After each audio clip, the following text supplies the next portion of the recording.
Следва още една тема с продължение. За тези от вас, които може да са пропуснали вчера, ще припомним накратко какво се случи в студиото на Добро утро България, пък и около сградата на телевизията вчера сутринта. Съпруга на 40-годишната фотографка Елизабет Димитрова, която почина в понеделник вечерта след фатално забавяне на бърза помощ, получи нервна криза в студиото ни. Само да уточним, че и да обясним на хората, които естествено са чувствителни на тази тема, той самия пожела да дойде вчера в нашето предаване, което е важен детайл, защото колкото и да не ви се вярва, дори и хората, които работят в телевизията, изпитват някакви нормални човешки чувства и ние не бихме му причинили подобно нещо. Той пожела да дойде тук и искаше да коментира инцидента. Вижте обаче как се развиха събитията и ще чуете думите, с които доктор, как се казваше, Начева, която беше извикана от бърза помощ, се появи и се отнесе към пациента.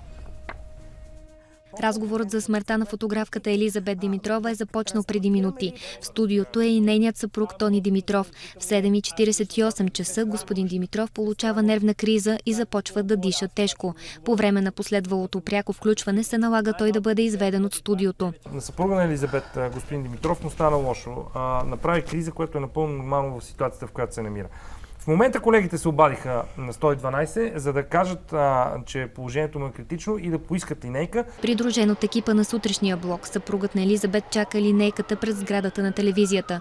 Колата пристига за 10 минути. Когато слиза от линейката, докторката реагира нервно. Кой ви разрешава да снимате?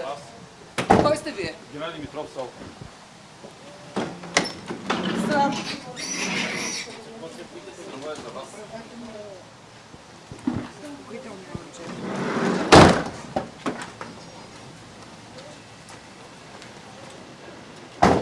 Само това ли искате да кажете? Това е пострадали.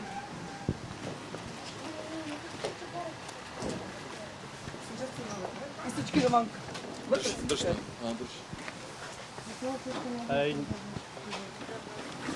Аз също. Ма защо викате вие? Вие пристигате да се карате тук. Какво викате сега? Секунди по-късно лекарката обявява, че ще извика полиция. Извики полиция на адреса. Само не искате да го да сите. Тук не се сяда. Това не извини. Извики полиция на адреса.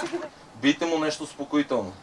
Лекарката напада Младелин Димитров, приятел на почерненото семейство. Меришите на алкохол, излезте от линейката. Ще извикам дрегер за вас. Нищо в поведението на Младелин Димитров не дава основание да се мисли, че той е употребил алкохол. Докторката е убедена, че всичко е зловеща постановка и че съпругът на Елизабет също участва в сценария. Защо така обиждате хората? Ще извикам полиция. Защото се гаврите с българския народ. Бихте ли се представили? Вие се гаврите. Кой се гаври с българския народ? Защо реагирате така към хората? Защото сте срам. Цялата телевизия ви е срам. Така ли? Да. Защото хората са дошли тук и им става лошо. Защото сте еничърска телевизия, госпожа. Срамни, платени и продажни. Чакам полиция, ще си взема името на полицията и вашето ще го взема. Докато Тони Димитров чака медицинска помощ на улицата, лекарката вика полиция. Пред полицаите тя нарича случилото се цирк, който има за цел да засече за колко време ще пристигне линейката. Водещият на сутрешния блок обяснява, че съпругът на Елизабет наистина се чувства зле. Полицаите предлагат помощ на Тони Димитров. Аз се извинявам за поведението на колегата си.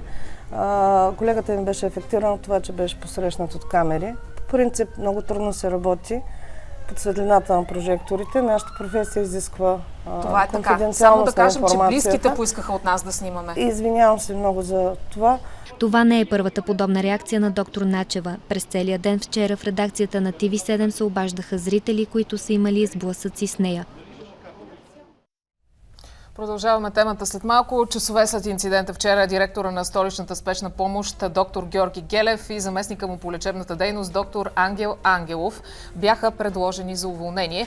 Какво ще каза заместник министър на здравеопазването доктор Бойко Пенков пред камерата на TV7? Ще видите веднага след новините.